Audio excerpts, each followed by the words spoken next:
is powered with the JST connector, and that's going to the main power. So I'm using a 3-cell battery, and that actually seems to work pretty good.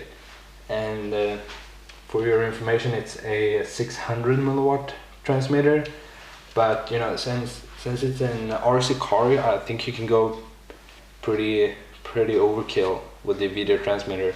If you have something bigger than 600 milliwatts, you can definitely use it. And that's pretty much it. I decided to not use the stock system because it didn't have enough range. So just to clarify, I'm standing in here while doing FPV, and the stock system just didn't have enough range.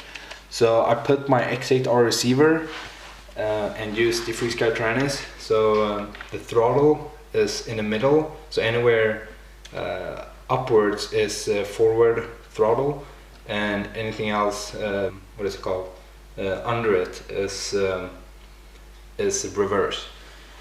And yeah, the FreeSky seems to have a lot better range, so it's been working pretty good so far. And I'm recording the back with the Mobius camera. So the way I did this was your typical FPV system, and I used the Quantum version 2 goggles, and all I did was using a power cable. I used a 3-cell battery, and well, here's my solder job. So the video signal is just soldered to a really long cable that goes, well, you know, it's really long. And yeah, you can just use anything else. You don't have to have this specific cable, just anything to transfer the signal. So that's the cable, and I have my long pole right here, and this long pole is staked into the ground, and I have my video receiver with an antenna, of course, and I power it with a 3-cell LiPo. You know, it's nothing else. It's nothing else. So that's why I can stand inside. So I will stick this into the ground and leave the door just a little bit open so the cable can go through, and I get my signal in here, and it seems to work extremely good. So let's see how it works.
RF signal low.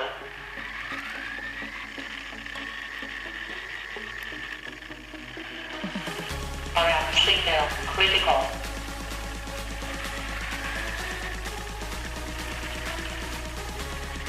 RF signal low.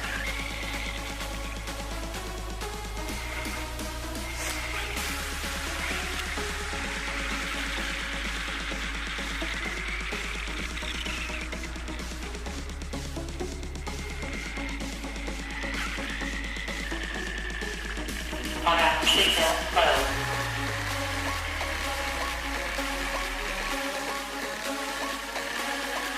RF signal critical.